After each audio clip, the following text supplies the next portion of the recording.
Gunnar Sandelin, welcome, and it's nice to have you here in Copenhagen. I'm curious to know what really happened in 2008. You were a recognized journalist.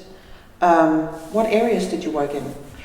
I did work for you can call it the state Swedish television, the first and second channel, which are the biggest channels in Sweden, and I was a news reporter, and I had worked there for 8 years. Before that I was a social worker. Yeah. And so you had a career going? I had a career going, you can say that. Yeah. And in 2008 you decided to write this article in Dagens Nyheter, the largest newspaper in Sweden, about immigration. Why did you do that? Why did you think that? Was it something that you had occupied yourself with, or did you have any special insight in the area? I haven't been thinking over that for a long time, because when I was working at the state television, we always had a false image of what really happened. We didn't give the full image, and I thought for a long time I had to tell the whole story, that we are black painting a lot of the negative consequences of the immigration, and we're not allowed to talk about that in Sweden, you can say. So I decided to write that article with a lot of facts that I found on the state authorities' home pages, websites, and it was available for everyone to get in touch and to get that information. So I just wrote it, and then my career was over, you can say. Yeah. But so what did you say in that article? What was it that was so terrible? It was about the volumes, how many who came to Sweden, and that they were not refugees, many of them, and they didn't have any identification papers, and a lot of speculation of the cost of the social welfare and stuff like that. Common things, you could say, that you should be allowed to discuss in any free society. Yeah, of course. But apparently not. So, looking back, could you have foreseen the reaction your article would have? No, I don't think so. Because I thought for a long time that, okay, there could be some consequences of this, but I didn't reckon that I should lose my job and my possibility to make a living, earn a living, and that my freelance career was over too, and everything just shut down like that. So how did the reactions come to? When did you recognize that, okay, this is much more serious than I thought it would be? What happened? It happened in my social life, for instance, when my friends, many of them turned their back to me, and when I didn't get any freelance job anymore, people I've been working with for a long time didn't want to work with me anymore, be my partners.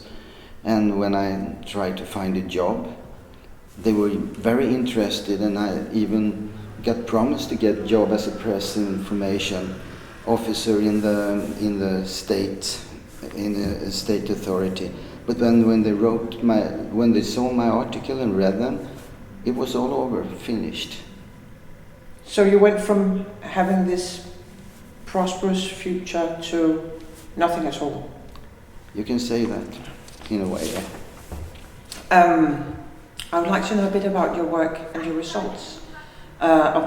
You have made a lot of research about the negative consequences of mass immigration to Sweden, and it's very disturbing, your results. Can you tell us a little about where you get your information and what your results show? I mean, you have been working with this since 2008. Well, my information I usually get from the state authorities' web pages over the internet. So it's on full display. So it's full display for every journalist and for every citizen to see. And well, you can say Sweden, we are 10 million people today too. We have since 2000 we have we have, I think, 2 million residence of permit in immigration that's a large number for Sweden, very much. If you compare to the northern countries, we have, for instance, 8 times as much more than Denmark from asylum seekers. So I want to discuss that in the open public. Yeah. What's the difference between, why don't we have the same level as the other northern countries, Norway, Finland and Denmark? And that was something you shouldn't talk about. And even the cost for the immigration, there has been some economists who have calculated that we have at least 200 billion Swedish kroner a year for this. Yeah. And you're not allowed to talk about volumes. You're not allowed to talk about the cost, because the Swedish way of thinking from the authorities is that all people have equal values, and we shouldn't talk about us and them. So as soon as you get into that area, you're in a forbidden landscape, you can say. How is that? How come that? I know you have a theory or an explanation to how it is that in Sweden you just have an enormous take-in of immigrants. You talk about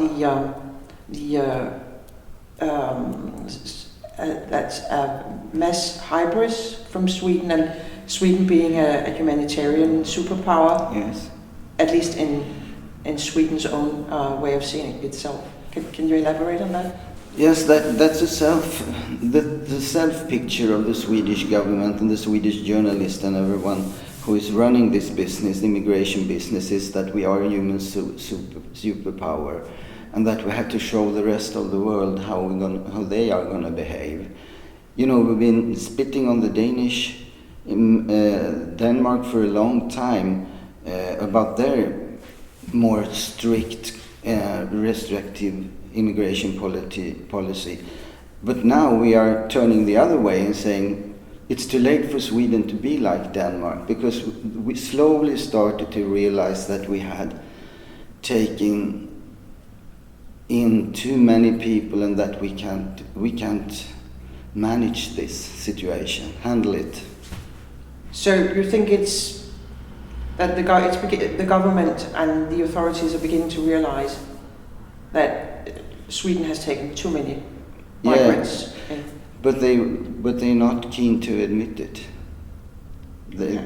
So it's under the radar all the time. But how come that the Swedish population is not reacting to this? I mean, they're the ones who have to bear the burden, so to speak.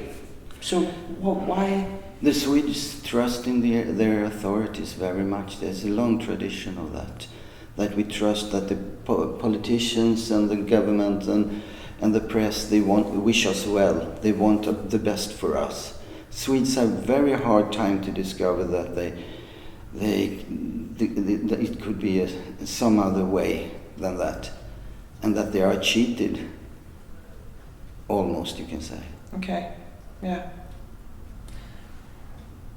How do you see Sweden in 10 years' time? It's a very dark picture for me. Yeah? Because we haven't stopped the immigration. The volume, it's 10,000 a month still. And it's coming to Sweden, 10,000 a month? Even during the corona, it's just going down a little bit. And I think as long as this is continuing and nobody wants to discuss the volumes of the immigration, I don't think they really can handle this. They don't know what to do. Because there are so many asylum seekers that come to Sweden, and then they are their relatives and next of kin, and it's a following flow, influx of people all the time, and they don't know how to stop it. They can say, we have made a mistake. Excuse us, Swedish people. We have done something that we shouldn't have done. But it's impossible for our politicians and our journalists to admit that. But it's a huge number. I mean, it's 120,000 people a year, and the population in Sweden is 10 million people. Yes. So it's a huge number. It's a huge number. And so you think that there will be no stopping this immigration policy in a foreseeable time? I don't see it coming. I don't know how that's going to be, because then they have to change their whole attitude and admit that they have done something wrong. And I don't think they will do that. But of course I can be wrong, but I haven't seen... I thought that in 2015, when we had 163,000 asylum seekers in a year, and that now we say in Sweden the corridor of opinion would change. We would be able to talk more freely and openly about this. But it was just for a short time. Then it closed down again, and the climate became like the Eastern Europe during the communism, almost, you can say. But I think it must have a huge impact on welfare and social security and all the things that define Sweden as a welfare state. I mean, the Svensson. Don't people react? They have to. I mean, they must feel that something's going wrong, the wrong way, and that they're not having the same welfare state as they used to have. But they don't react. They don't. They're frustrated in the private life. They talk to the friends about this and that the neighborhood is changing and it's looking more like the Middle East and stuff like that. But they vote for the same parties who have done this. They do. That's they've done that for 30 years.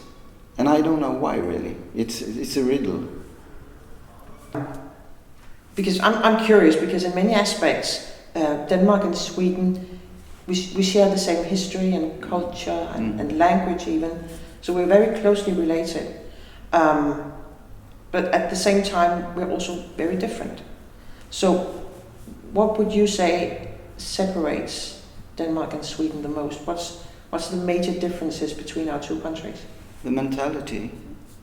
The Swedish are followers, and they are very afraid to lose the face in front of each other, and they're thinking in the same direction.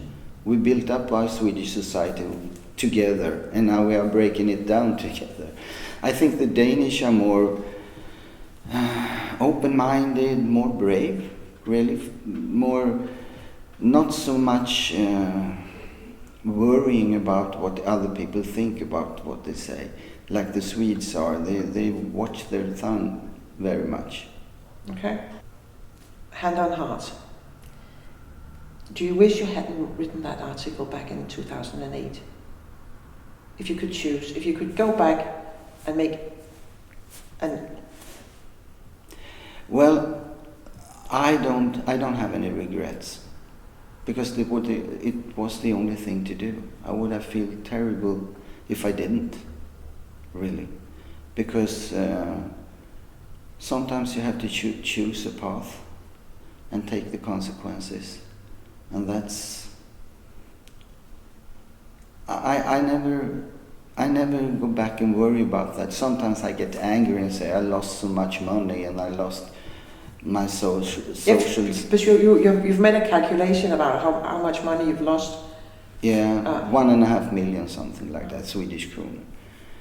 And you've lost friends. And I lost friends, but I gained new friends. Yeah, you did. So it's not so hopeless. I think you have to do what you must do. I agree. But still you've paid a high price for telling the truth, and I think that's interesting and also very disturbing that in a welfare state we have a high degree on liberties, should have, and you have to pay such a high price to tell the truth. Yes, but I'm not alone. There's a lot of people coming after me that have done that too. Mm-hmm. So we're talking about Sweden is a country where we have dissidents now. Yeah. That's for sure. We didn't use that word 5-6 years ago. No, because we're democracy. So how come it's I agree, I think you're a dissident as well, but you shouldn't have dissidents in a democracy. No. No. So where does that leave Sweden? Well, it leaves Sweden on the path to be a failed state, I think. And I think a lot of people will leave the country. Yeah. Most of people who leave Sweden are people who are born in Sweden. So we have about 100,000 Swedes who have left Sweden in the latest years, during the 2000s. And I heard a lot of my friends and former colleagues also talking about leaving Sweden for other countries. Yeah. Spain, America, and maybe Finland. Åland is a small island who belongs to Finland, which is outside the Swedish archipelago. Copenhagen. Mm-hmm. You're welcome. Thank you very much. Yes, because you are talking about a population change, the massive immigration and Swedes moving away from Sweden. Not to a high degree yet, but still it's noticeable on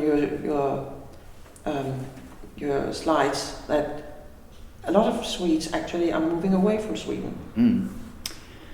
And the influx, that's why today we have, the Swedes are around 70% of the population, and the foreign backgrounds are 30%, and it's changing rapidly all the time. And the immigration is, if you look back during the century, from the 1970s, for instance, there were immigration from the northern countries, then it was from the south of Europe, and now it's from the Middle East and Africa. So that's replaced each other. Yeah. So when will the Swedes be a minority in their own country? That's hard to tell. There have been some research on this, but around 2050, 2060 approximately. That's only 30 years away. Yeah. Can it be stopped? Can it be changed? Can it be reversed? Do you think? I don't see how. It's a really pessimistic answer, but I really don't see how. And a lot of people don't mind. They say, what's so special about being a Swede? Why does that matter if we are a minority? They believe in multicultural. There's been a brainwashing for 20 or 30 years or something like that. So people are thinking in that terms. We are not proud over our history and that this is our country. That's almost forbidden thought in Sweden. It's forbidden thought to think that Swedes are special, have a special culture and background and common history. See the Swedes as a people. You know, the Swedish television changed the national anthems from I will live, I will die in the north to I will live and I will die on earth. So that's globalism. And they were singing that in the Swedish state television. Try to change the national anthem. That's awful.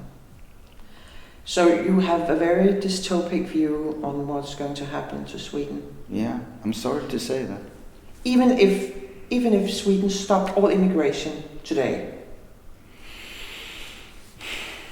Yes, but then you have the consequences of how many children are born in Sweden with Swedish parents. We don't really have statistics of that, but that's a big difference from the people from Middle East and Africa that have many more children. And that's one thing. And the social tensions in the society there's a strengthened right now. So I don't think, well, it would be a change if we closed borders, but I don't think how that's going to be possible, because nobody is discussing them more than the Swedish Democrats in the politics. But I don't see how that discussion is going to take place in Swedish media, you know. And media they have a central role in this. Yeah. The journalists, 80% of them are left wing. And they want this multicultural society. They want to label people as racists and right-wing extremists and stuff like that. And I don't see how they are going to change their position. They've been doing this for 20, 30 years now.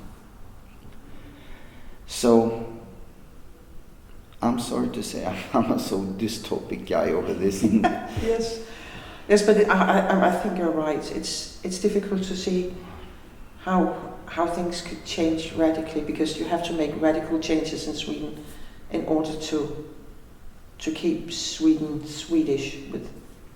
And then you have the deep state in Sweden. All the people employed, the bosses in the authorities. They're going to change the views. They're going to change. You have to change a lot of people. You have to sack them. You have to have a lot of new people coming in with other values. So, and how is that going to be? It's going to be like the collapse of the Soviet Union or something like that, maybe. The Berlin Wall. Yeah, it's hard to see that happen, as it is now.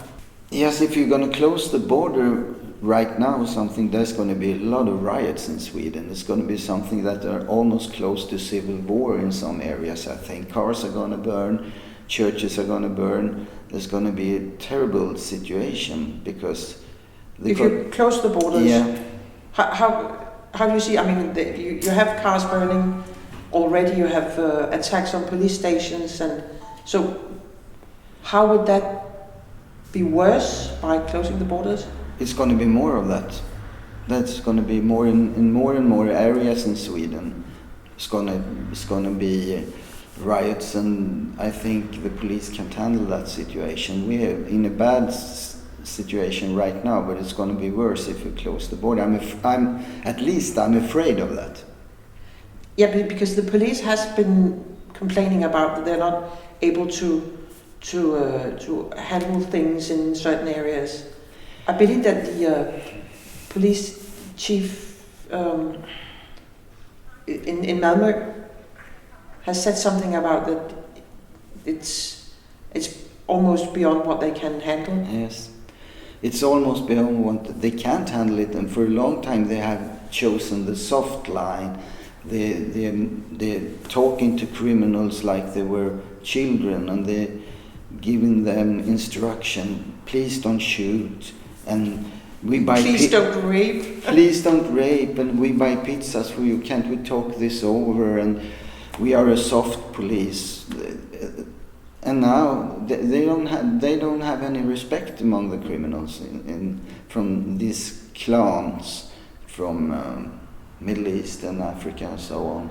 The Swedish police is really too soft in every aspect.